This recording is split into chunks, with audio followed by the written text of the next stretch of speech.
In this lecture, we're going to learn how to configure transitions. There are various things we can change about transitions to get the desired behavior. If you look at our transitions, you'll notice that we didn't tell Vue how long each animation should play. Vue is capable of looking at the styles applied to the elements it's transitioning. In the styles, we set the duration of the component. Vue will use the duration you set in your CSS. It'll automatically pick up how long the transition will be. We don't have to worry about telling Vue when to add or remove the element. It'll take care of detecting when to add or remove elements appropriately. That's very convenient because it allows us to focus more on the animation rather than having to tell Vue everything. It is possible to set the duration explicitly by setting the duration property on the transition component.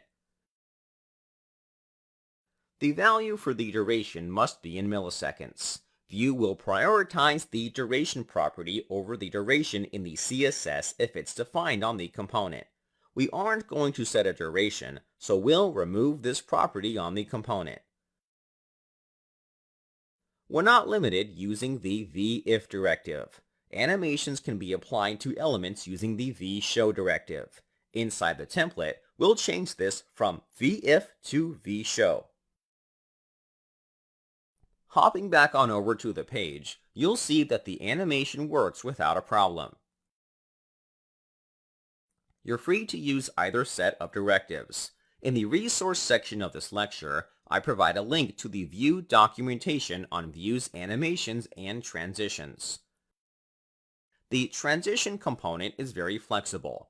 Feel free to read the documentation when you completed this section of the course.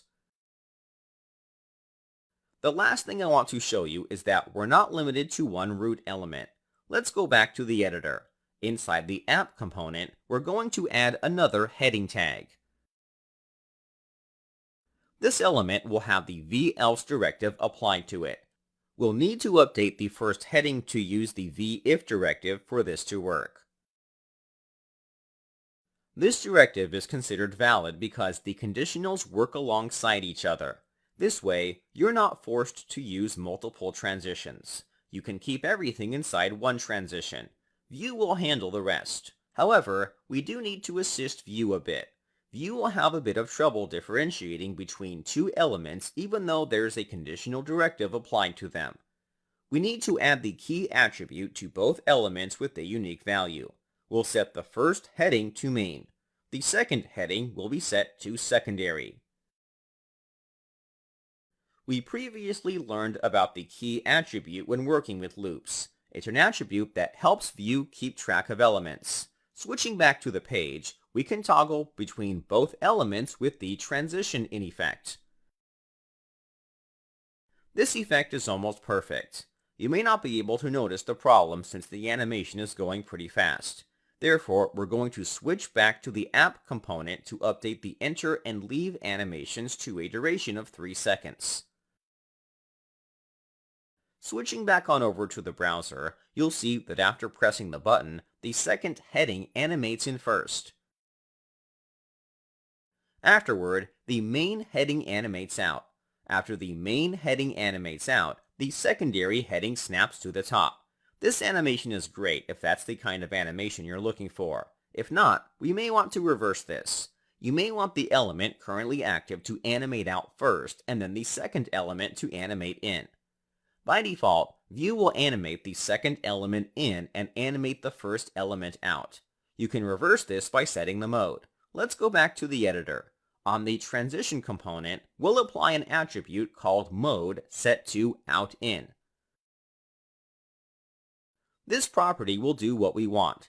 The mode determines the order of the animation.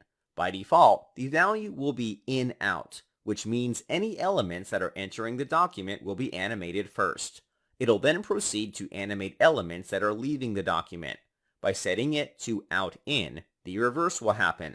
Elements that are leaving the document will be animated first, followed by elements that are entering the document.